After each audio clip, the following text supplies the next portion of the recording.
नमस्कार मित्रांनो, आरोही यूट्यूब चॅनलवरती आपलं सहर्ष स्वागत. खरं तर आपण आलेलो आहे आज देवळे या ठिकाणी आमच्या कुलदैवत असणारं भैरवनाथाच्या दर्शनाला. ते पहा आपण याच ठिकाणी चाललेलो आहे. सुंदरसं या ठिकाणी डोंगरदरे, परंतु विशेष करून देवळेकरांचं खरं तर आभार या ठिकाणी मानावं लागतं. आपल्या ठिकाणी बऱ्याच ठिकाणी डोंगराला आग लावली जाते, परंतु या भैरवगडाच्या पायथ्याशी असणाऱ्या डोंगरदऱ्यामध्ये कुठेही आग लागलेली दिसली नाही किंवा वणवा लावलेला दिसला. खरंच सुंदर असं पर्यटन स्थळ असणारं हे देवळे गाव. आणि आमचं कुलदैवत, आमचं जरी गाव सोनावळे असलं तरी पूर्वज आमचे याच गावचे होते, ते म्हणजे आमचे देवळे. आणि आज आपण सहपरिवार सहकुटुंब या ठिकाणी आपण दर्शनासाठी आलेलो आहे.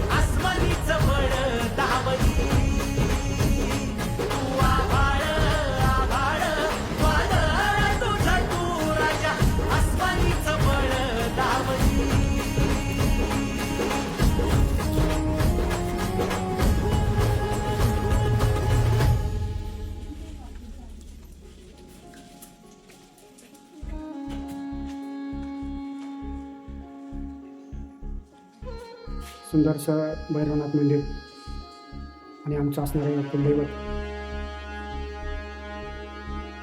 भैरवनाथाच्या दर्शनासाठी आपण या ठिकाणी आलेलो आहे. सुंदरसा, मला वाटतं एक क्रिकेट क्लब, सुंदरच्या ट्रॉफ्या पण आपण या ठिकाणी पाहू शकता.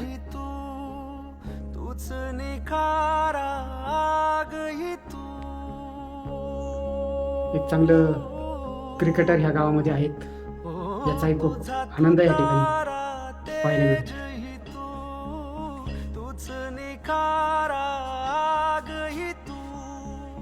रोन पायरा उभा संकटाला, वाटू दे हे वाता साऱ्या जगाला. तू महाराष्ट्राची र भवानी, तू समशेर तळपून टाक पात वळखून हाक जी. आमचे शेतकरी चिले पिले कुलदैवत भैरवनाथाच्या दर्शनाला या ठिकाणी आलेले आहे.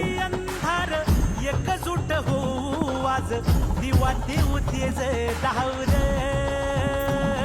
तू आभाळ आभाळ वादळ तुझ, तू राजा आसमानीच बळ धावरी. तू आभाळ खरं तर या ठिकाणी एक जुनं पुराणं हनुमान मंदिर आहे.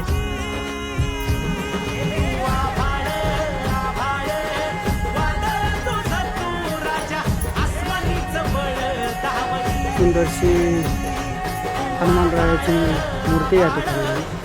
मंदिर छोटे आहे आणि खूप सुंदरसं असं वातावरण आहे. एक तर सह्याद्रीच्या खूप उंच उंच रांगा या ठिकाणी